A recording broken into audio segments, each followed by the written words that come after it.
अच्छा कर लूंगा। अंकल अंकल भूख लगी है। एक सेकंड यार, मैं तेरे दोबारा कॉल करता हूँ। क्या हुआ बेटा? भूख लगी है। भूख लगी है? हाँ। क्या खाना है बताओ? पिज्जा। पिज्जा खाना है? चलो आओ फिर। मेरी बहन भी है और मेरी मम्मी भी, उसको ऊपर लेके चले। अच्छा उनको भी लेके जाना है? हाँ। चलो सबको बुलाओ फिर। बाबू आओ। अंदर जाने नहीं देते हैं हमारे को, तो हम कैसे पिज्जा खाएंगे? क्यों अंदर क्यों नहीं जाने देते? नहीं जाने देते हैं। चलो मैं लेके चलता हूँ। चलो सारे आओ।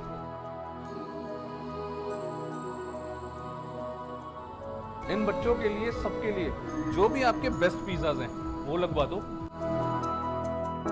देखो इन्हें ये है ओस की बूंदे, पत्तों की गोद में आसमां से कूदे, अंगड़ाई ले फिर करवट बदल कर